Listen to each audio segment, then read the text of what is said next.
आदिकाल से है। जैसे कहा गया है, यदि गुरु और गोविंद यानी भगवान में से कोई तो सामने आ जाए तो सबसे पहले बंधन किसको करना चाहिए, इसकी एक कहानी है।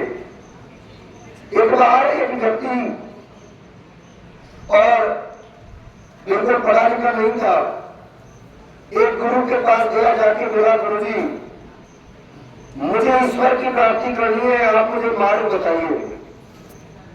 गुरु जी ने कहा ठीक है, मैं बता दूंगा, आपको वो करना पड़ेगा। और गुरु जी ने उसे मंत्र दिया और मंत्र दिया और उससे कहा कि आप जाके इसको भजन करिए। अब गुरु जी ने ये नहीं बताया कि कब भजन करना है।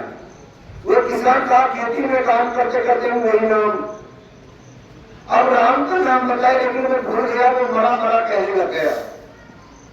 अब तो वो जो अपना खेत में हल चलाते हुए भी मरा मरा कैसे भी करके वो खाना खाते भूल गया, राम को मरा मरा बोलने लग गए। ऐसे करते करते भगवान बड़े प्रसन्न हुए, लक्ष्मी जी से बोले, लक्ष्मी जी बोले भगवान ये उल्टा नाम क्यों जप रहा है, मरा मरा क्यों कह रहा है। उन्होंने कहा कि ये मेरा नाम तो ले रहा है, ये भूल गया कि राम बोलना है। उन्होंने कहा कि आप झूठ बोल रहे हो, आपका नाम नहीं ले रहा। उन्होंने कहा लक्ष्मी जी आप परीक्षा दे दीजिएगा। और लक्ष्मी जी और भगवान दोनों चले जाते हैं और लक्ष्मी जी परीक्षा लेने के लिए भगवान को, और एक के खेत के पास में एक छोटी नदी थी, वहां भगवान छिप जाते हैं, वो चले जाते हैं। लक्ष्मी जी ने जाके पूछा, भाई किसका नाम ले आया तू? उसने कहा हटा, मुझे कोई मतलब नहीं है। और वो हर को साइड से निकाल के ले जाता है। लक्ष्मी जी फिर आगे आई और बोली, तू किसका नाम ले रहा? तो आदमी पढ़ा लिखा नहीं था, गंवार था। उसने कहा तुझे क्या मतलब है?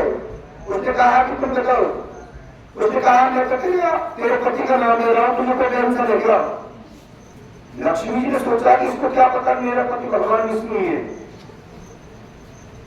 फिर भी वो आगे निकल गए।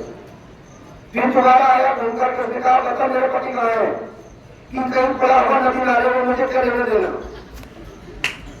लक्ष्मी जी ने कहा कि ये तो बड़ा अजीब आदमी है, ये सारी बातें सही बता रहा है।